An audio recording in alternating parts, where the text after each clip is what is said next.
The day Joe Tanner's parents died and his classmates cornered him in cruel bullying, I was the one who jumped into the river to save him and lost my heart to him in that moment. For the next 10 years, I poured everything I had into him. I hid my own admission letter to Great Eastern University. I washed dishes until my hands cracked, hauled bricks until my shoulders bled, even sold the pocket watch my mother left me, all so he could study without worry. I watched him rise from a ridiculed illegitimate child to a celebrated professor at the very peak of academia. All I ever wanted in return was a home we could call ours. But the day he achieved success, he forgot the woman who had built his world. So I made my choice. If he could abandon my loves, then I would walk away without looking back. After pushing the last suitcase into the corner, I dialed my best friend, Sasha Casson. I'm leaving Joe, I'm going back alone. On the other end, Sasha practically exploded. Belle, are you out of your mind? 10 years, you sacrificed 10 years of your life for him, and now just when Joe finally becomes a university professor, you're walking away. Her voice trembled with anger. He's made it and you're just going to step aside? Weren't you in love with him? I did not answer, I listened quietly, then ended the call. The screen lit up with a new message. It was from Ivy, Joe's admirer. Have you decided to leave him? I glanced out the window before typing back 3 words, yes I have. My thoughts drifted to the past. Back in high school, Joe had been the target of everyone's bullying because he was born out of wedlock. A few boys cornered him by the river and shoved him into the water. A girl who could not even swim jumped into the freezing river after him.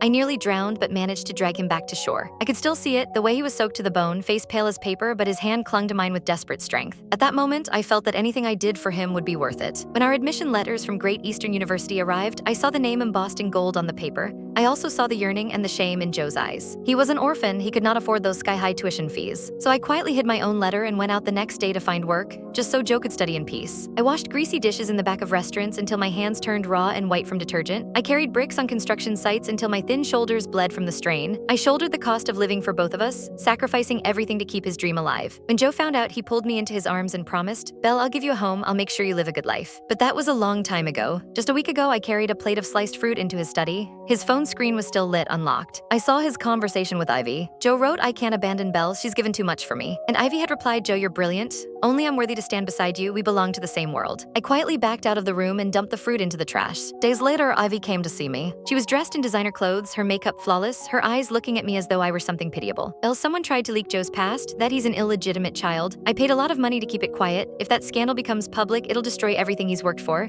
This is the one stain that could ruin his career forever. She straightened her posture, her voice sharp and certain. Only I can protect him, you'll only drag him down. Every word hit me where it hurt the most. I could ignore my pain, but I could not ignore his future. That night, my stomach flared with the old pain, twisting until I could barely stand. Once when my illness acted up, Joe would stay awake the whole night, sitting by my side, patiently cooking warm porridge just for me. However, that evening, just as he set a steaming bowl of porridge on the table, Ivy called. Her voice was weak and pitiful through the phone. She had a fever and felt terrible. Joe set the bowl down, barely spared me a glance, grabbed his coat and rushed out the door. The porridge went cold, so did my heart. It was my birthday. Joe never came home last night.